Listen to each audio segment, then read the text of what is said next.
So first of all, I want to thank, I wouldn't have been on this stage without the support of my parents, my children, and my students, which are the background there, and my collaborators.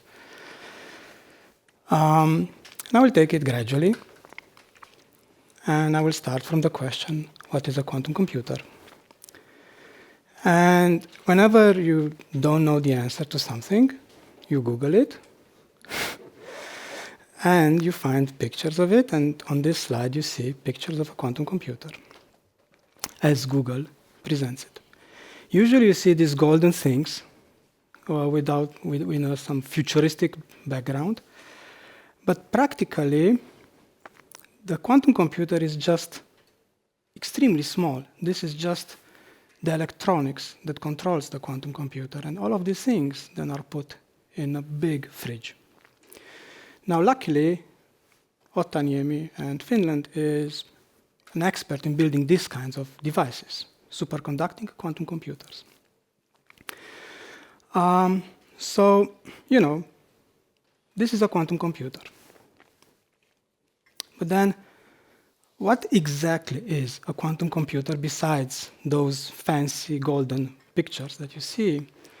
That's very difficult to answer, Now, I became very fond of using GPT, and I asked GPT to draw me a quantum computer. And it drawn this. And it's a very interesting picture, because it's very similar to the superconducting quantum computer, but it also has, if you look in the middle, some dots. And there are different technologies of building quantum computers. And this picture kind of abstracts all the technologies. Neutral atoms, superconductors, and some crazy wires, and so on. So still, a quantum computer is a computer that is at least as powerful as a classical computer. So it's not weaker than a classical computer. We know this, because all classical computations can be simulated on a quantum computer. So if you want a very expensive, fancy classical computer, build a quantum computer. But there's a bit more to this, because some things might be faster with a quantum computer. And it's an active line of research. What exactly is faster with a quantum computer? Now you have different schools of thoughts. You have people that argue that almost anything is better, faster with a quantum computer. So this is kind of a hype machine. I'm not in that school. So, for example, you will see people that argue that quantum computers can cure cancer, or that they can fight climate change, or stuff. It's not necessarily true, but we know of some algorithms which are definitely faster with quantum computers. Few of them. And there might be some more applications. So, but then my approach is like, well, a quantum computer is a computer that is at least as fast as a classical computer. And let's see what to use it for once we have it. We don't have it. Then the question is the following. And people are trying, there's also quantum Finnish quantum strategy. And the question is, okay, we build a quantum computer. How large should this computer be? It's a very difficult to answer question, because, as I mentioned, there are definitely many promising technologies for building a scalable, practical quantum computer. And it seems that we will need a distributed quantum computer for very engineering reasons. Because the computers that we are going to build will have limited qubits, limited hardware, there are some limitations associated with a computer. And the problem is that our problems or our hopes are larger than what a computer can actually solve. So we might need, actually, to have multiple computers connected to each other. So then we have multiple computers connected to each other with some links. These are the pink lines there. So now these links, it's a question, how are we going to build those links? We're not sure. There are a lot of proposals, but we're not sure. But we know that with a very high probability, we need a distributed quantum computer. So now we have it, and now we need, so let's assume that we built it, and now we need to operate it. So, okay. So assume that you do not have any quantum algorithm, but you have some classical algorithm and you want to run it on a quantum computer because you think you should do that. How will you do that? Well, actually, there's a classical computer connected to the quantum computer. And this classical computer will control the quantum computer. We'll send some signals to the quantum computer and we'll receive some responses. So this means on top of the quantum computer, of the distributed quantum computer, you have software, classical software. And this is, just a second, this is a quantum operating system. So the quantum operating system is the classical software that is executed on a classical computer connected to a distributed quantum computer for doing stuff, for operating the quantum computer. Now, what are the things that you need to do? Well, the quantum operating system is doing, these are computer science terms, just-in-time program compilation, program optimization, or quantum error correction. So it's these tasks that keep the computation alive on the quantum computer.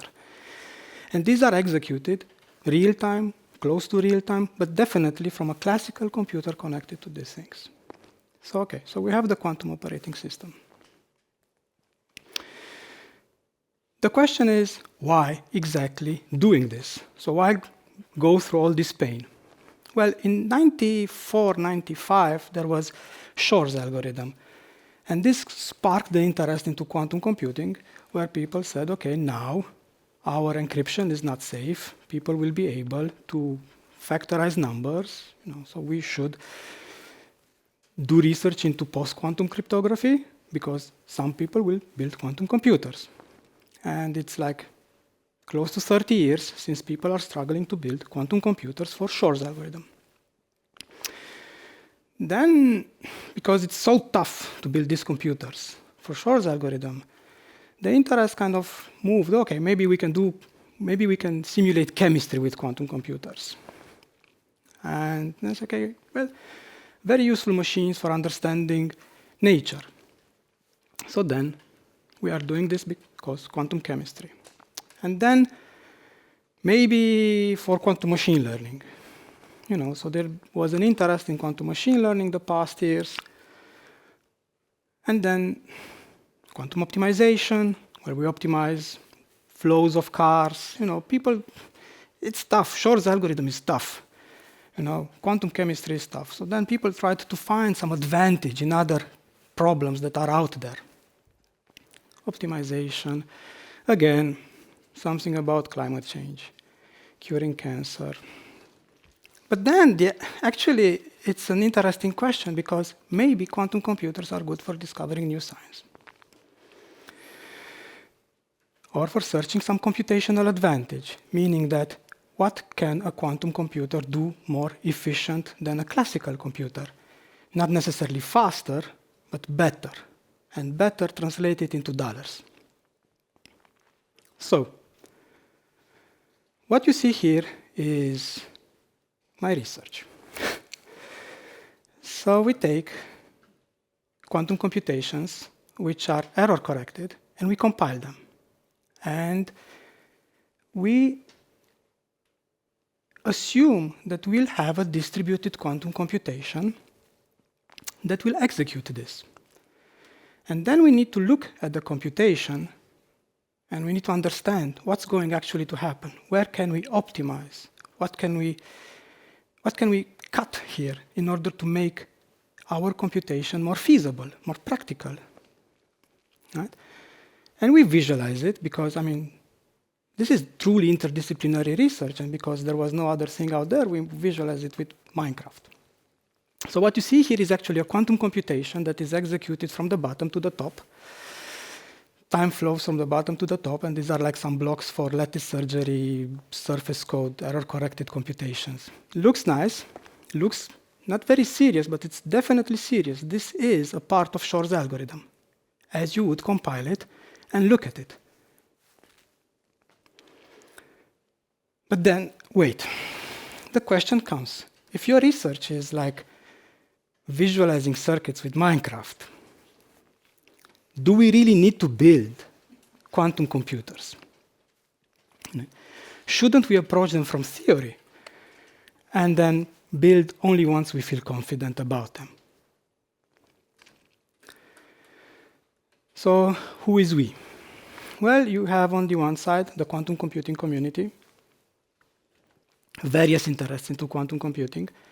Then you have the CS department, this building. And then you have the quantum operating systems group at Aalto, my students and collaborators. So I would refer to we as the quantum operating systems group. So why are we doing this? Well, we are doing it because it seems people will need a distributed quantum computer. And in order to have it, you really need a quantum operating system. So we do our best possible, and we do it for fun. Right? So everything we do for fun. Program compilation, program optimization, quantum error correction. We have no other reason except this. And then, once we really have the computer, and I hope the computer will run our software on it, because that's why we're doing it, then truly, I think, we can discuss about the computer, curing cancer, and discovering new science. And as a closing remark, what you see here in the middle of the slide is actually from a letter from von Neumann to one of his friends, like very, very early days of classical computing, where he said,